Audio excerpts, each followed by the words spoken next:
السلام عليكم، ازيكم؟ ان شاء الله تكونوا بخير وصحة وعافية. اهلا وسهلا بكم في قناة منوعات ام بكوري.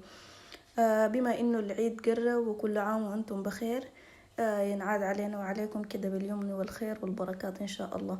حبيت اشارككم طريقتي في عمل الكعك او الناعم السوداني بطريقة بسيطة جدا جدا، من غير اي تكاليف كثيرة. زي ما شايفين هنا عندي كيلو من الدقيق، ورشة من الملح، رشة من الملح. عندي ملعقة صغيرة من الهيل أو الهبهان والقرنفل طحنتهم مع بعض. وعندي ملعقة من السمسم، طبعا اختياري، إذا ما حابين عادي ما تضيفوا. وبدل الهيل أو الهبهان ممكن تستخدموا دواء الكعك أو الكافور. بخلط المكونات دي كلها كده مع بعض.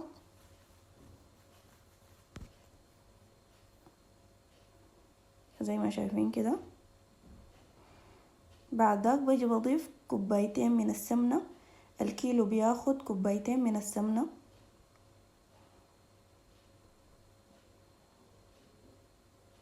وزي ما شايفين دي الكوباية الأولى ودي الكوباية الثانية.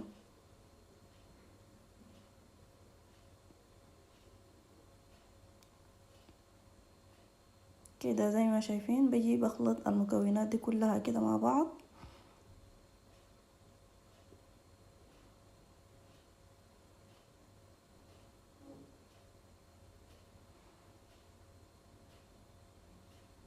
هنا بعجن بيدي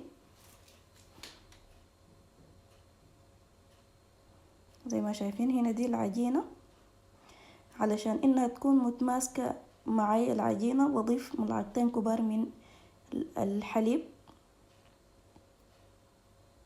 ممكن انتوا تضيفوا زبادي، في ناس بتضيف زبادي او في ناس بتضيف موية.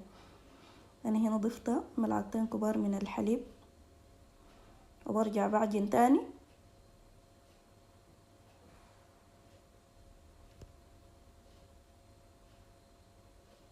بس عشان الكعك يكون متماسك معي ما يكون هش شديد. زي ما شايفين كده العجينة بتاعتي بقت جاهزة. بعد ذاك بجي بفردها.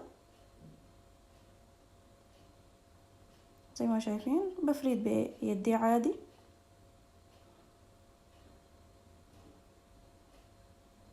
بحاول انه اساوي السطح بتاع العجينة،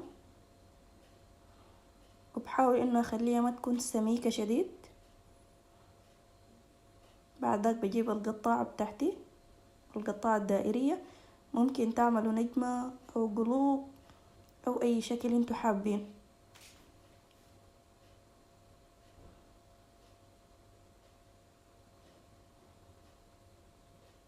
كده زي ما شايفين كده السمك بتاع الكعك بتاعي كويس خالص بالنسبة لي.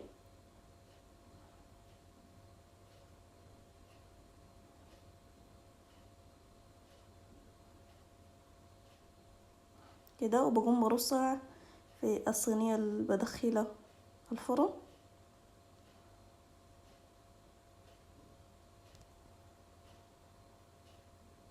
كده لحد ما اخلص الكمية كلها.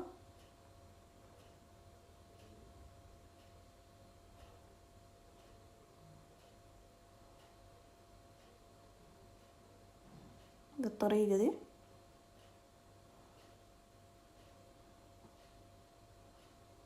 زي ما شايفين لحد ما اكمل الصينية كلها.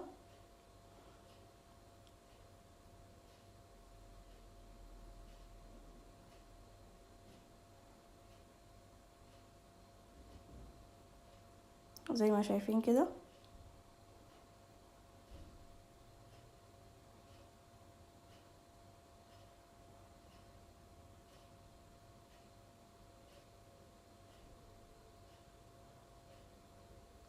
كده دي الصينية الأولى بتاعتي اكتملت. بدخلها على الفرن على درجة حرارة 180 لمدة 25 دقيقة. وهنا بعد ما أخذت 25 دقيقة على درجة حرارة 180 كده بالطريقة دي. وهنا بعد ما خلصت كل الكمية بعد ذاك بجي للخطوة النهائية. طبعا لازم تخلوا الكعك يبرد تماما، يبرد تماما، حتى بعد ذاك تيجي تبدو تسكره كويس. انا خليته برد تماما. بعد ذاك بجيب السكر المسحون، بضيف كمية مناسبة من السكر المسحون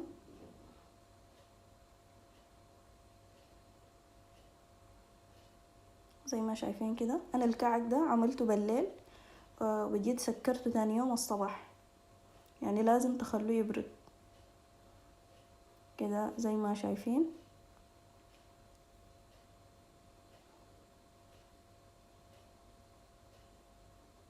كده. وقوم بسكر كده بالطريقة دي.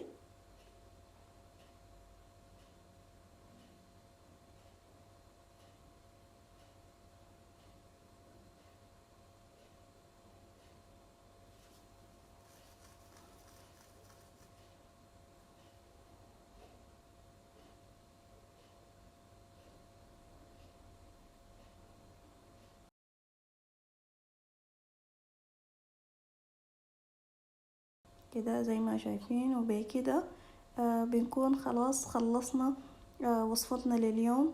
ما تنسوا تعملوا لايك وتشيروا الفيديو إذا عجبكم الفيديو، وأتمنى أنكم تجربوا الطريقة. طريقة ممتازة جدا جدا، مضمونة، والكعك متماسك. أهم حاجة إنه متماسك، ما بيتفتفت ساي، وطري من جوا بيدب في الفم. فأتمنى أنكم تجربوها وحتعجبكم إن شاء الله. وكل عام وأنتم بخير للمرة الثانية، وإلى أن نلتقي في فيديو آخر إن شاء الله. مع السلامة.